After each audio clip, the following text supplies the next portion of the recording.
Selamat datang di channel Holy Recap. Hari ini, kita akan bercerita tentang kisah seorang penagih hutang yang jatuh cinta pada putri nasabahnya.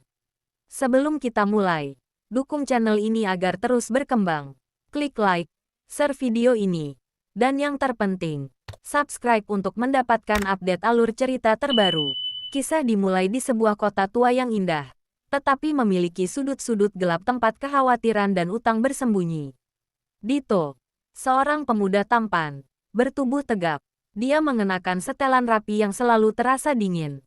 Ia adalah penagih utang terhebat, tidak pernah gagal, selalu profesional, dan memiliki tatapan yang sulit ditembus. Reputasinya membuatnya disegani dan ditakuti, seperti bayangan yang datang saat senja. Sementara itu, Bunga adalah putri dari seorang pedagang tua yang baik hati. Bunga, secantik namanya, dengan hati yang lembut, senyum yang teduh, bak kegigihan seekor burung yang melindungi sarangnya. Sejak kecil, ia merawat ayahnya, dan menjaga toko bunga kecil mereka yang kini terancam disita karena utang. Hari itu adalah hari yang dinantikan dengan cemas. Kedatangan Dito. Bunga menyambutnya di depan pintu, berdiri tegak di antara bayangan dan cahaya pagi.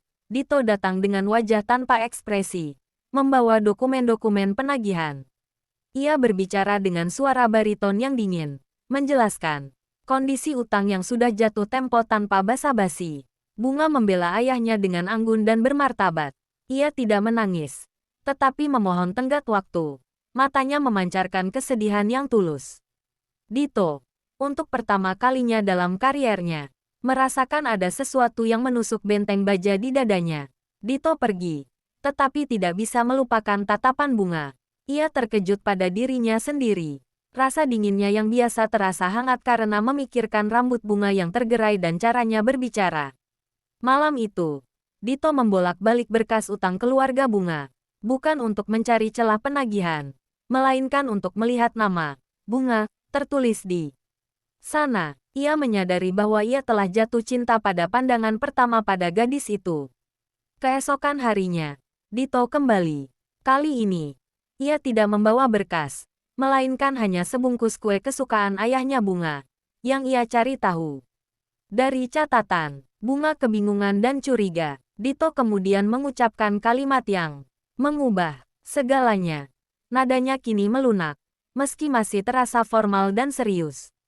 Dito berkata, "Nona Bunga, utang ayahmu akan saya lunasi seluruhnya.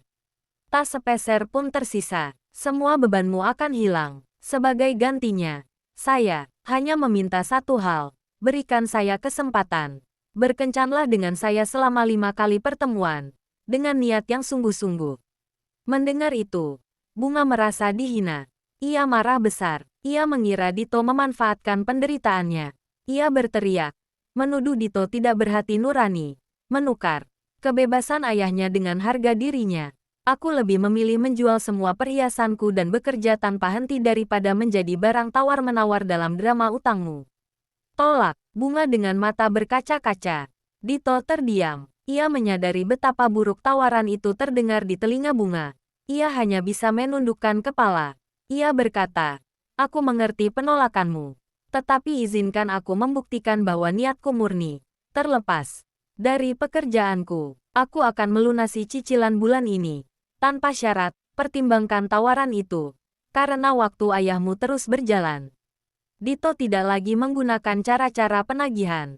Ia mulai datang secara teratur, tetapi menjaga jarak. Ia mengirimkan buku-buku lama yang dicari Bunga, memperbaiki atap toko yang bocor tanpa diketahui Bunga atau meninggalkan makanan sehat untuk ayahnya di ambang pintu. Semua tanpa menuntut balasan apapun. Semuanya ia lakukan hanya untuk bertemu Bunga meski dari kejauhan. Bunga, meskipun kesal, tidak bisa mengabaikan kebaikan tak terduga Dito. Ia mulai melihatnya. Ia menyadari bahwa tindakan Dito sangat kontras dengan reputasinya sebagai penagih yang dingin.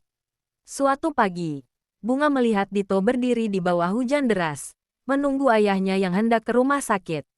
Dito membantu memayungi sang ayah dan membawakan tasnya, tanpa meminta imbalan. Ia hanya mengucapkan, "Hati-hati di jalan, Pak. Saya datang hanya untuk memastikan Bapak aman." Suatu hari, Ayah Bunga jatuh sakit dan kali ini kondisinya cukup parah. Biaya pengobatan melonjak. Bunga panik dan mencoba menjual bunga-bunga terbaiknya dengan harga murah. Dito muncul. Ia tidak menawarkan uang, tetap menawarkan solusi. Ia menghubungi kenalannya di rumah sakit dan memastikan Ayah Bunga mendapatkan perawatan terbaik, menggunakan jaminan yang ia miliki atas namanya sendiri, bukan sebagai penagih utang, tetapi sebagai teman yang membantu. Saat Ayah Bunga tertidur pulas, Dito hanya duduk di luar ruangan, termenung.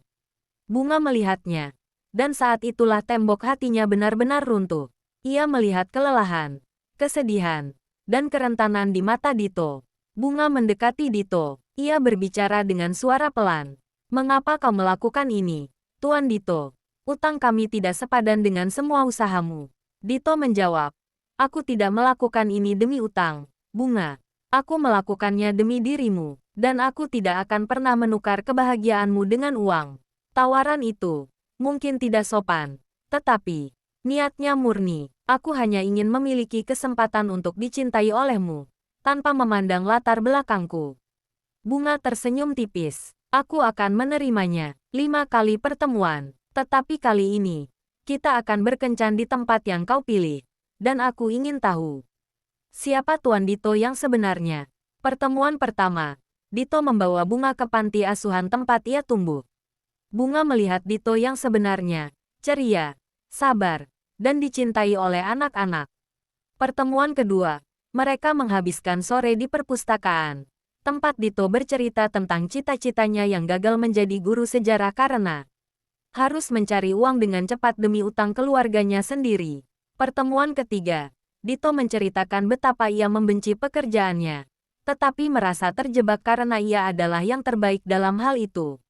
Ia menjelaskan bahwa ia selalu mencoba menyelesaikan kasus dengan damai, meskipun reputasinya buruk. Pertemuan keempat. Bunga membawa Dito ke toko bunganya.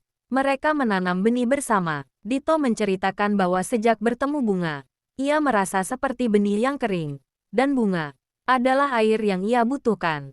Di pertemuan kelima, Dito tidak membawa Bunga kemana-mana. Ia membawanya kembali ke rumah Bunga.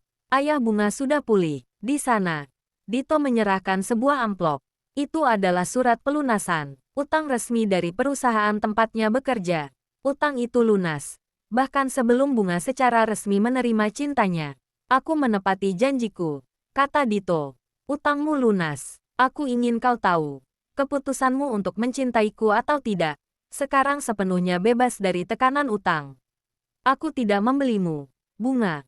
Aku memenangkan hatimu. Jika kau setuju." Bunga, terharu dan yakin, memeluk Dito. Ia menerima cintanya, bukan karena utang lunas, tetapi karena ia telah melihat kebaikan dan kejujuran di balik topeng penagih utang. Ayah Bunga memberikan restu, melihat bagaimana Dito telah membuktikan cintanya dengan perbuatan, bukan hanya kata-kata. Seluruh kota terkejut. Sang penagih utang paling ditakuti akan menikahi putri seorang nasabah miskin. Di hari pernikahan yang penuh kebahagiaan, saat mereka berdua berdiri di hadapan para tamu, Dito membisikkan sesuatu di telinga Bunga. "Bunga, sebenarnya, saat pertama kali aku datang ke rumahmu, utang ayahmu sudah sepenuhnya lunas. Aku sudah melunasinya sendiri, dengan semua tabunganku. Malam setelah pertemuan pertama kita, aku tidak tahan melihatmu sedih." Bunga terkejut. Air mata bahagia menetes. Ia bertanya mengapa Dito masih melakukan sandiwara kencan itu. Dito menjelaskan, "Karena aku takut. Aku takut jika aku hanya melunasi utang, kau akan membenciku selamanya. Aku butuh alasan yang sah untuk berada di dekatmu. Dan aku butuh kesempatan untuk membuktikan bahwa di balik pekerjaan ini, ada pria yang bisa mencintaimu setulus hati."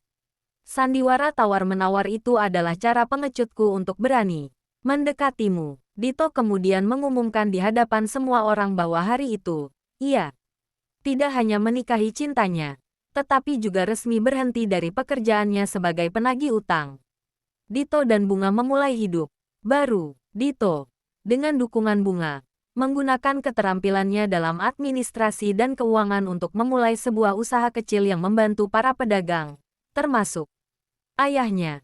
mengelola keuangan mereka dengan jujur dan tanpa bunga yang mencekik.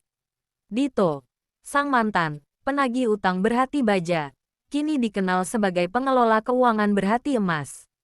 Mereka hidup bahagia, membuktikan bahwa cinta sejati mampu melunasi semua beban masa lalu dan menumbuhkan kebaikan di tempat yang paling tak terduga.